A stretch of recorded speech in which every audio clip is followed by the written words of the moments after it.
पर नहीं, बल्कि वो मिलता है जो हमने पहले से पकाया होता है। नमस्ते दोस्तों, मैं हूं आरजे कार्तिक।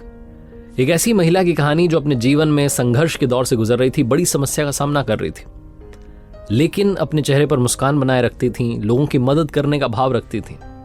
उनका एक डेली रूटीन था। वो दिन में जब भी भोजन बनाती थी, एक्स्ट्रा 2 चपाती बनाती थी और 2 चपाती ले जाकर के घर के बाहर खिड़की में रख देती थी कि कोई भी जरूरतमंद, कोई भी भिखारी, कोई भी निकले तो लेकर के चला जाए, अपना पेट भर ले। कुछ दिनों से उनके घर के बाहर से एक भिखारी निकलता था और वो तय समय पर आता था, 2 चपाती उठाता था, ले जाता था और जाते आते कहता था कि बुरा बुरा अपने पास रह जाए, अच्छा वाला घूम के आए। और ये जो लाइन थी वो हर बार हर दिन आकर के रिपीट करता था कि बुरा बुरा अपने पास रह जाए, अच्छा वाला घूम के आए। और इनको गुस्सा आ रहा होता था कि बुरा बुरा अपने पास क्यों रह जाए, मेरे साथ तो बुरा हुआ है, मैं इतने बड़े संकट का सामना कर रही हूँ। बहुत कुछ इनको चल रहा होता था। इनको चिढ़ होती थी, इनको लगता था कि एक ताना मार रहा है कोई आकर के।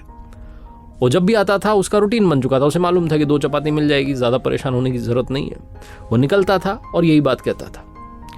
एक दिन मैडम का दिमाग इतना ख़राब हो गया, इनको इतना गुस्सा आया, इन्होंने सोचा कि जहरीली दवाई मिला देती हूँ इसकी उन 2 चपाती में, इसका खेल ख़त्म करती हूँ, उसने मुझे परेशान कर दिया है। बहुत क्रोध में थी तो अलग से जो है आटा तैयार किया, आटा गलाया, 2 चपाती उसमें जहरीली दवाई मिला दी, उनको ले जाकर के घर के बाहर खिड़की में रखने वाली थी कि इनकी अंतरात्मा से आवाज़ आई कि तुम ये क्या कर रही हो, तुमने अपने जीवन में सब कुछ अच्छा किया और आज इतना बड़ा पाप करने जा रही हो, ये तुम कैसे कर सकती हो।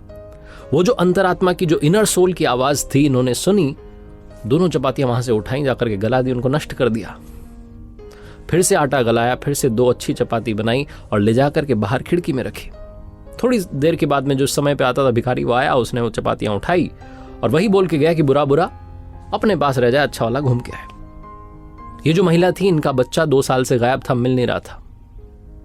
ये हर बार प्रतीक्षा कर रही होती थी कि घर के दरवाजे पर घंटी बजे, डोरबेल बजे और मेरा बच्चा गेट पर खड़ा हो। कमाल ये हुआ कि उस शाम में वो बच्चा घर के दरवाजे पर खड़ा था, उसने डोरबेल बजाई, माँ ने गेट खोला, लड़का सामने खड़ा था।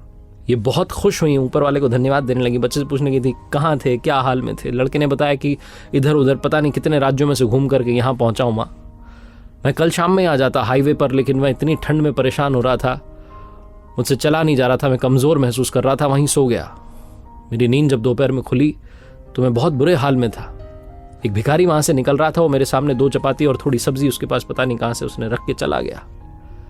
मैंने वो खाया, उसके बाद मैं वहाँ से चला और जब मैं वहाँ से चलने लगा तो घर के रास्ते पर चलता चला आया।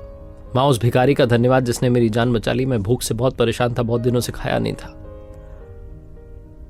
माँ की आंखों में आंसू थे। माँ ने पूछा कि वो भिखारी कैसा दिखता था, उसका हुलिया बताओ। माँ को थोड़ा थोड़ा लग रहा था कि शायद वही तो नहीं है। उस लड़के ने कहा हुलिया तो वैसा ही था बाकी भिखारियों के जैसा, लेकिन एक बात कह के गया कि बुरा बुरा अपने पास रह जाए, अच्छा वाला घूम के आए। माँ ने प्रभु को धन्यवाद दिया और कहा कि मेरी अंतरात्मा की आवाज़ मैंने सुन ली। अगर नहीं सुनी होती तो शायद वो जहरीली जो चपातियाँ थी वहाँ मैंने रख दी थी, वो भिखारी ले जाकर के मेरे ही बेटे को दे देता और मेरा ही बेटा ख़त्म हो जाता, कभी मिल ही नहीं पाता। मैंने वो अच्छी चपातियाँ रखी, इसीलिए आज मेरा बच्चा मेरे सामने खड़ा है। जीवन का सार यही है, लॉ ऑफ कर्मा यही कहता है कि जैसा आप कर रहे हैं घूम करके वापस ज़रूर आएगा। एक बार फिर से वही बात जो अक्सर आपसे कहता हूं, ऊपर वाले के आशीर्वाद, अपनी मेहनत और अपनों के प्यार के साथ कर दिखाओ कुछ ऐसा कि दुनिया करना चाहे आपके जैसा। याद